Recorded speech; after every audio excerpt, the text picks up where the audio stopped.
Specs network ద్వారా గుర్తించబడ్డ India's number 1 varicose veins hospital Avis ని సంప్రదించండి. Hi viewers, India's largest digital media network Suman టీవీకి స్వాగతం. ప్రస్తుతం మనతో ఉన్నారు international certified happiness and mindfulness coach doctor Anuhya. So Anuhya, చాలా మంది ఆడవాళ్ళల్లో ఉన్న పెద్ద మైనస్ ఏంటి అంటే వాళ్ళకి ఏం కావాలో వాళ్ళ దగ్గర ఒక క్లారిటీ ఉండదు. అంటే ఇప్పుడున్న అమ్మాయిలకైతే చాలా క్లారిటీ ఉంది. ఇప్పుడున్న అమ్మాయిల గురించి అయితే అస్సలు కాదండి. ఇప్పుడున్న అవును. అమ్మాయిలు అసలు వాళ్ళ క్లారిటీ చాలా ఉందన్నమాట. తక్కువ మంది అమ్మాయిలకి లేదు, ఎక్కువ మంది అమ్మాయిలకు ఉంది. అట్ ద సేమ్ టైం అబ్బాయిలకు కూడా చాలా మందికి పాపం క్లారిటీ ఉండదు. ఎక్కడికన్నా వెళ్ళినా భార్యకి ఏం కావాలో తెలుసు, పిల్లలకి ఏం కావాలో తెలుసు, తన దాకా వచ్చేసరికి స్టాప్ అయిపోతూ ఉంటారు. మేబీ వాళ్ళకి క్లారిటీ లేకపోవడం. ఇక ఆడవాళ్ళల్లో అయితే భర్తకి ఏం కావాలో ఇష్టం అన్నీ తెలుస్తాయి. వాళ్ళకి ఏమి ఇష్టం, నీకేమి ఇష్టం అంటే ఓ 10 నిమిషాలు ఆలోచించుకోవాల్సి వస్తుంది. అవును. ఆ క్లారిటీ అనేది బాగా మిస్ అవుతూ ఉంటుంది.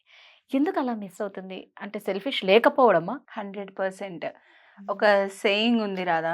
ఇప్పుడు దానికన్నా ముందు చెప్తాను. మీరు అడిగిన ఈ క్వశ్చన్ అనేది చాలా కామన్ అన్నమాట ఇది. అయితే ఇది ఓన్లీ ఆడవాళ్ళలోనే కాదు, మగవాళ్ళలోని కూడాను. సో ఒక సేయింగ్ అనేది ఉంది, selfish to be selfless. Selfish to be selfless చాలా డీప్ మీనింగ్ ఉంది. అదే, వినడానికి selfish చాలా to be సిల్లీగా selfless. ఉంటుంది, కానీ చాలా డీప్ మీనింగ్ ఉంది. ఓకే. మీరు చెప్తున్న ఈ ప్రాబ్లం అనేది అసలు ఎందుకు వస్తుంది అంటే, ప్రజెంట్ సంసారం అనేది ఒక చదరంగం అంటారు కదా, అది మేనేజ్ చేయడం దీంట్లోని అమ్మాయిలే కాదు, కొంతమంది అబ్బాయిలు కూడా ఆ కేటగిరీలోనే ఉంటారు.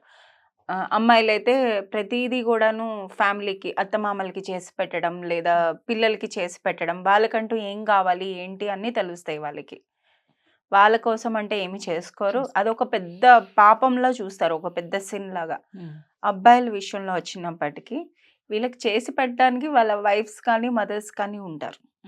అయితే ఈ రెస్పాన్సిబిలిటీస్ ఈ దీంట్లోనే పడిపోయి అబ్బాయిలు వచ్చినప్పటికీ వాళ్ళకి కావాల్సింది ఏదైనా ఒక వస్తువు కొనుక్కోవాలి అనుకున్నా, ఉదాహరణకు ఒక ఫోన్ వాళ్ళకి అవసరం ఉందనుకోండి, ఆ ఫోన్ ఇట్లా కొంచెం క్రాక్ ఏదో పాడై ఉన్నా కూడా ఇంకొన్నాళ్ళు వస్తుందిలే, మేనేజ్ చేసేసుకుందాము, ఇప్పుడు ఇంకేదైనా అవసరం ఉంటుందేమో, పిల్లలకి ఏదో అవసరమేమో, లేదా ఆవిడకి ఏదైనా కొని పెట్టాలేమో, భార్యకి ఏదైనా తీసుకురావాలేమో అని ఆ థాట్ ప్రాసెస్లో ఉంటారు. ఇక్కడ ఏంటవుతుందంటే వాళ్ళతో వాళ్ళు ప్రయారిటైజ్ చేసుకోవటం అనేది మానేశారు.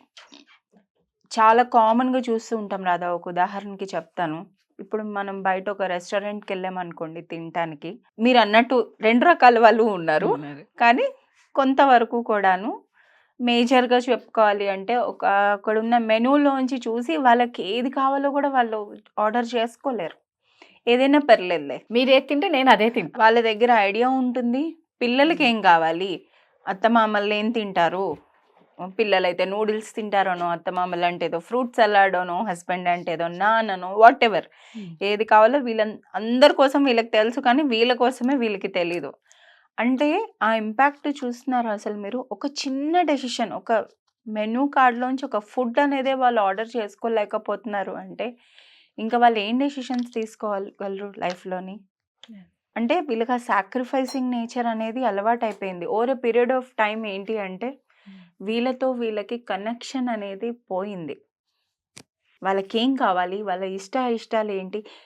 సాధారణంగా చూసుకుంటే కొంతమంది అమ్మాయిలు పెళ్లి ముందు చాలా అంబిషియస్గా ఉంటారు, నేను అదవ్వాలి ఇదవ్వాలి, అది ఒక చాలా డ్రీమ్స్ ఉంటాయి. పెళ్ళి అయిన తర్వాత ఈ దీంట్లో పడిపోయి, ఈ చదరంగంలో పడిపోయి అవన్నీ మర్చిపోతారు. Totally different person. వాళ్ళ జీవించరు. ఇంకొక మనిషి, ఏదో ఒక కొత్త వ్యక్తి పుట్టుకొచ్చి ఆ కొత్త వ్యక్తిలాగా జీవిస్తారు. కాబట్టి వీళ్ళు బయటకి ఏదో సరదాగా అది ఉంటూ నటిస్తున్నా లోపల సంతోషంగా అనేది మాత్రం అస్సలు ఉండరు. వాళ్ళతో వాళ్ళకి కనెక్షన్ అనేది ఏర్పడాలి. అయితే ఇది ఎలా చేసుకోవచ్చు అంటే, ఫస్ట్ ఇందాక చెప్పుకున్నాం కదా, సెల్ఫిష్ టు బి సెల్ఫ్లెస్ అని. అస్సలు సెల్ఫిష్గా ఉండడం అనేది తప్పు కాదు. ఎప్పటి వరకు తప్పు కాదు, దానివల్ల మన చుట్టుపక్కల ఉన్న వాళ్ళకి నెగిటివ్ ఇంపాక్ట్ పడనంత వరకు అస్సలు తప్పే కాదు. మీరు సెల్ఫిష్గా ఆలోచిస్తున్నారు అంటే మీకోసం మీరు కదా ఆలోచిస్తున్నారు. ఇప్పుడు ఒక మదర్ ఉన్నారనుకోండి, ఫ్రెష్గా అన్నీ చేసి పెట్టి నిన్నటి కూరలు ఏమైనా ఉన్నా కూడా చాలా హ్యాపీగా ఫ్రిడ్జ్ ఓపెన్ చేసుకొని రీహీట్ చేసుకొని తిన్న సిచ్యువేషన్స్ కూడా ఉంటాయి. ఆల్మోస్ట్ అదే చేస్తుంది మదర్, అదే చేస్తుంది. అవును, అదే మదర్ చేసే పనే అది. సెకండ్ ఏంటి, రెస్పెక్ట్ మీకు మీరే ఇచ్చుకోవట్లేదు కదా. పక్క వాళ్ళ దగ్గర నుంచి రెస్పెక్ట్ ఎలా ఎక్స్పెక్ట్ చేస్తున్నారు మీరు? మీకు మీరు రెస్పెక్ట్ ఇచ్చుకున్నప్పుడు ముందు మనకి మనం రెస్పెక్ట్ ఇచ్చుకుంటేనే కదా చుట్టుపక్కల ఉన్న వాళ్ళు మనకి రెస్పెక్ట్ ఇచ్చేది. థర్డ్ ఏంటి అంటే చిన్న చిన్న చాయిసెస్ చేయడం నేర్చుకోండి లైఫ్లో. తప్పేం కాదు అసలు. ఒక రోజులోని ఇవాల్టి రోజున నేను నా కోసం ఇవాళ నేను ఇది చేస్తున్నాను, మీకోసం మీరు, మీకు నచ్చిన ఒక వంటకం ఏదైనా ఉందా మీకోసం మీరు చేసుకోండి ఆ రోజు. ఒక మూవీ కూడా వచ్చింది కదా ఈ మధ్యన నెట్ఫ్లిక్స్లోని, అందులో కూడా ఉంటుందన్నమాట. అందులో నాకు మూవీ పేరు గుర్తు రావట్లేదు. మదర్కి ఏంటంటే లోటస్ స్టెమ్స్ కూర అంటే చాలా ఇష్టం, కానీ ఇంట్లో ఎవ్వరికి నచ్చదని చెప్పి తను చేయదు.